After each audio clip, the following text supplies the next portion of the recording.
The hospital's server connected wirelessly to a data center 3 blocks away, the one they'd installed 5 years back under the guise of a community medical grant. You'd helped design it. They never knew your final firmware update rerouted root access to your private relay. The machine beeped twice. Files began to move. Every employee file marked internal threat unspooled across international databases. Every hush contract flagged as sensitive compensation rerouted to whistleblower platforms. You kept her hand in yours as the city outside darkened, first one district then another, as if the grid itself bowed to her pain. You'd waited years for this night. You watched a private jet reroute mid-flight, carrying your ex-assistant and the board's chief legal officer. But even in the air, you'd left them no safe place to land. Airport after airport flagged their manifest as risk proximity, triggered by a line of code they themselves had signed off on years ago. They wanted to outmaneuver you. They thought by erasing your funding, your access, your family, they'd erased your reach, but you were always the signal. And now they were the noise. They thought she was just your weakness. A dying daughter, riddled with experimental failures, incapable of surviving past the fiscal quarter. Just another casualty they could write off behind legal jargon and synthetic condolences. But you knew. She was the Trojan horse they wheeled into their own gates. The signal came through her spine during a routine scan, not from her heart rate or brainwaves, but a biosynaptic pattern you coded into the artificial cartilage implanted during her second surgery. They approved the implant for testing, not knowing it was your backdoor key to every encrypted system they buried beneath Project Horizon. You named that implant protocol after your wife. They never thought to check because she'd divorced you by then, on paper. But you knew her signature, the loops, the precision. She'd forged silence better than you ever could. And even after she left, you both were still at war the same way. Quietly.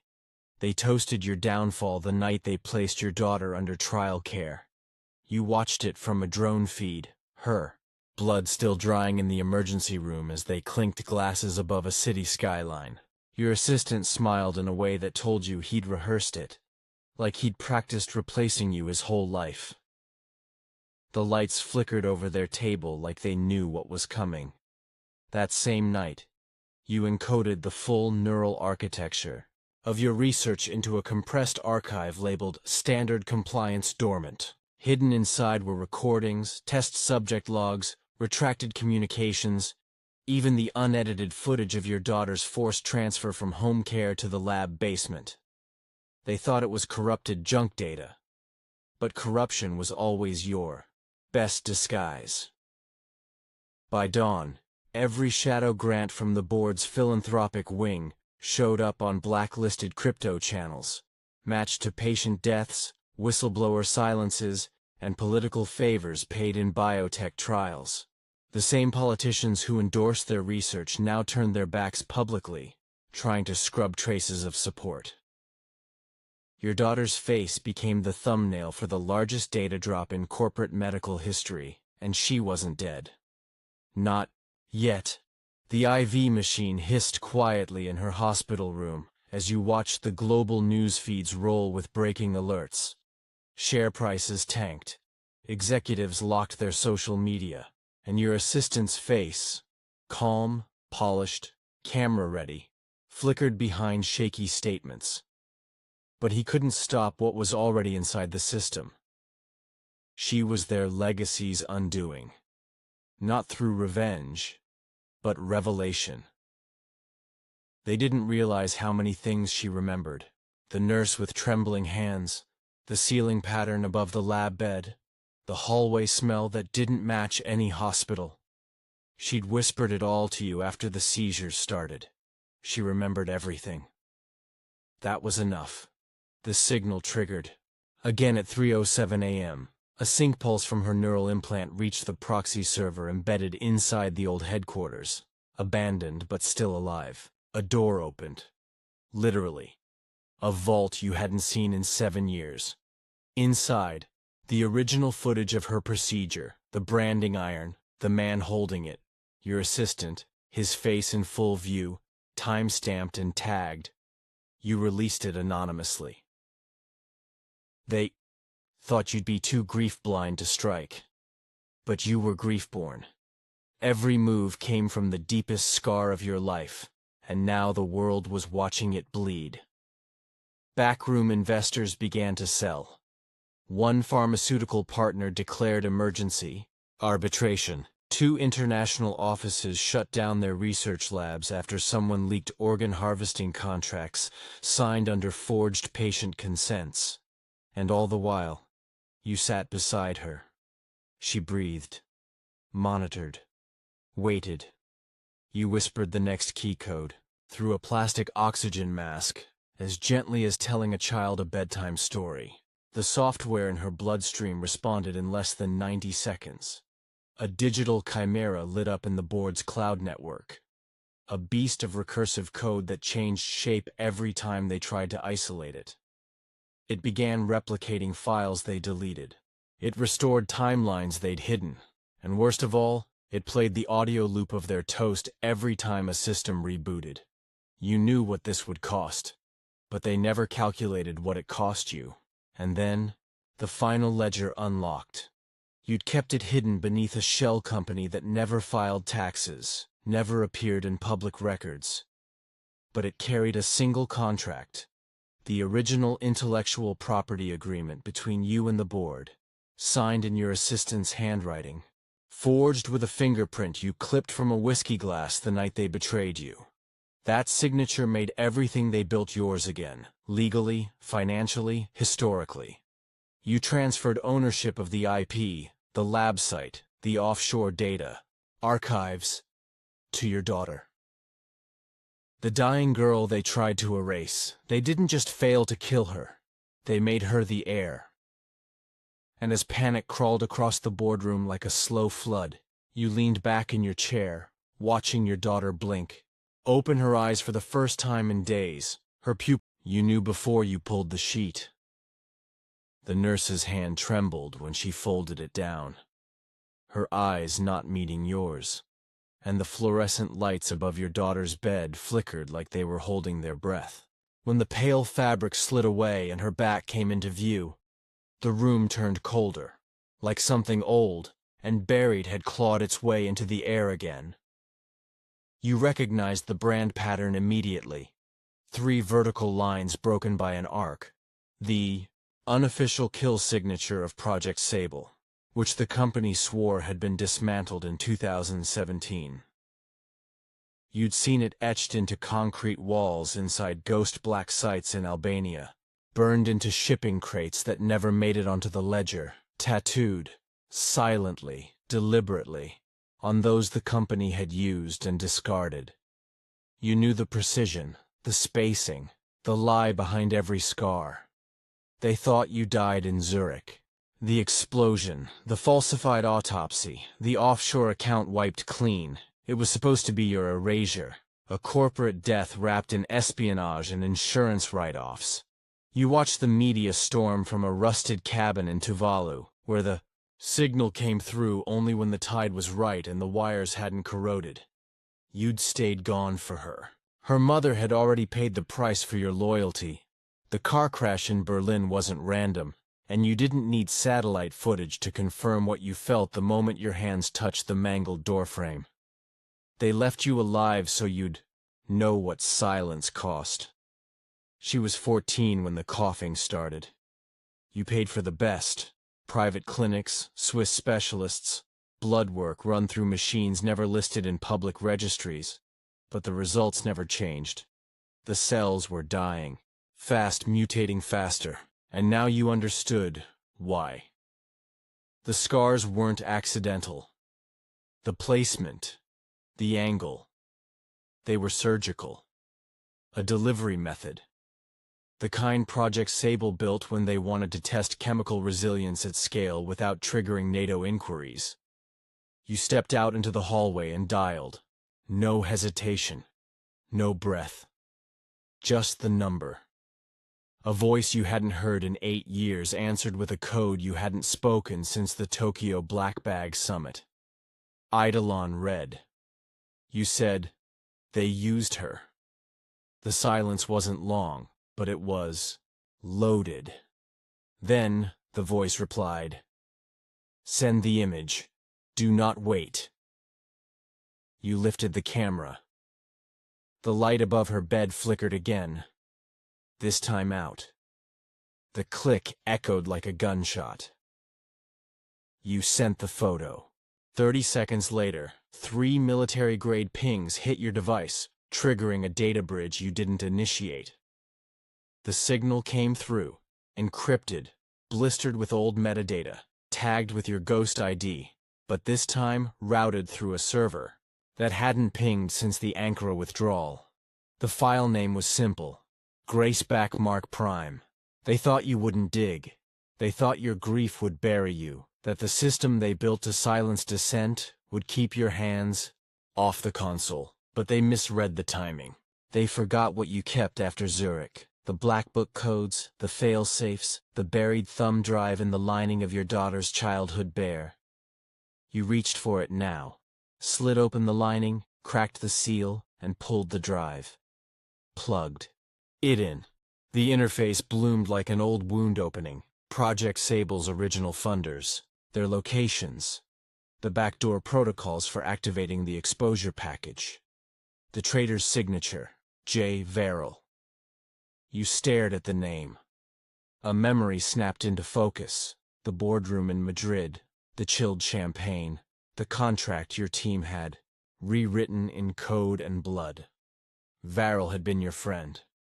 He toasted your exit the night before the Zurich incident. The same night he logged into the Sable console using your decommissioned clearance. You knew. You knew and waited. You moved the cursor to the file labeled Trigger Sable and hovered. Not yet. Not here. Not while she slept one room away, breathing through the mess they left in her lungs. Instead, you opened the live feed archive and selected 2017, Q3. There it was.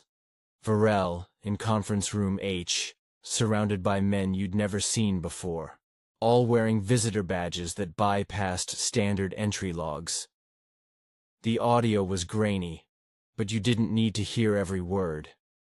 You watched him nod, watched him tap his glass, then say, "We're done waiting on ghosts.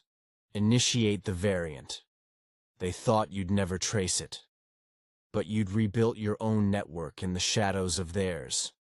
You made sure every digital echo they left had a twin, a clone mirrored, into your ghost vault under a shell corporation with no employees, no taxes, no traceable pulse.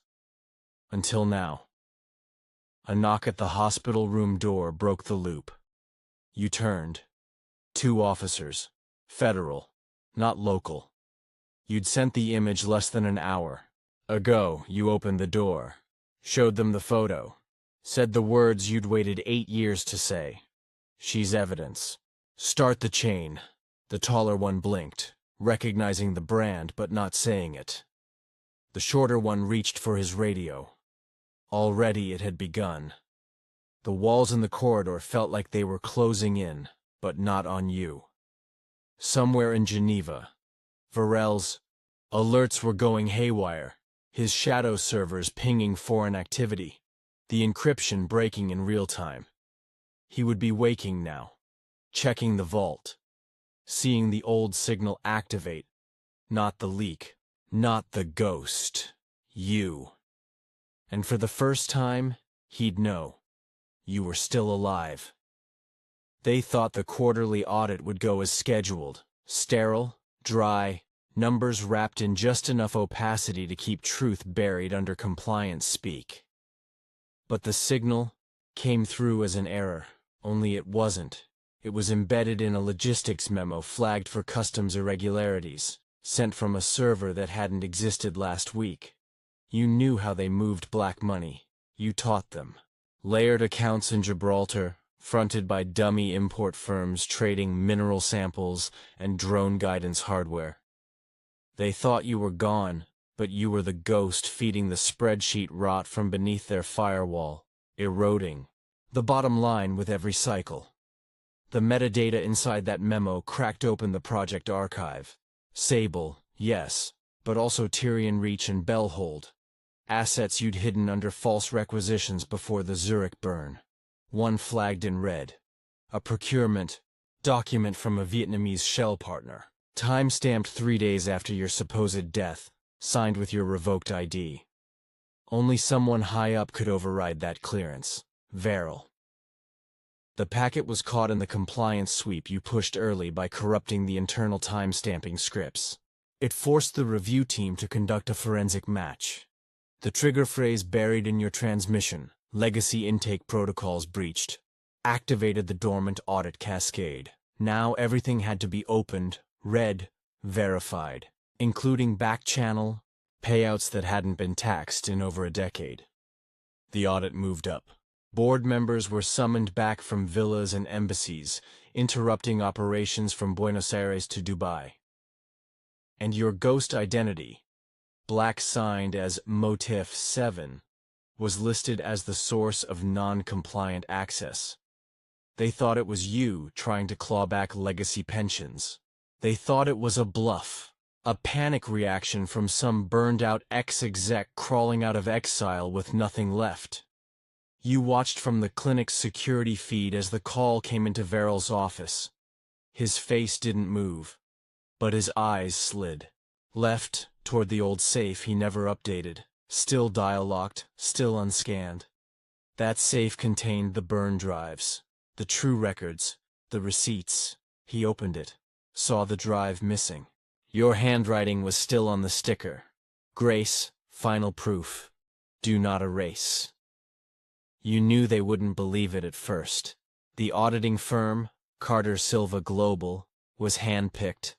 Bought 3 years ago with a multi-phase acquisition led by Verrill under your name. They thought they'd own the entire oversight process. But Carter Silva had a clause hidden in its acquisition, one you'd pushed through quietly via proxy. In the event of whistleblower-level exposure during an active audit, a third party review from Interstat had to take over. You filed the whistleblower claim 2 hours before the memo dropped. Under her name, Grace Ellen. Her death certificate hadn't even been printed yet. The audit team's arrival was unscheduled. Their access, level terminal. They bypassed the mainframe lockouts, combed through employee health reimbursements, and traced the variant injection signatures used in Project Sable's last batch. 3 names came up. Verrill, Savrin.U. But yours was tagged deceased, and your daughter's file, hacked back into the internal health system by your hand, was now cross-referenced against a synthetic exposure list kept off-grid. The match was 99.8%. The legal code used for hidden human trials? Level 0 override. War crimes level. They thought you'd go for revenge. What you delivered was exposure. Because in the end, that's the only thing the system couldn't sanitize. Proof. The boardroom lights flickered like they knew what was coming. Verrill sat at the end of the table, tie off, jaw clenched, watching the Interstat team wheel in sealed crates. Paper records, drives in cold storage. His voice was calm, but the cadence betrayed him. The rhythm of someone remembering too many passwords at once. You fed the video archive during the audit window. It wasn't just the projects. It was the people. Every party. Every bribe. Every celebratory toast recorded from the pinhole camera you embedded in the Berlin division head's watch in 2015. All stored under Grace's name. All tagged with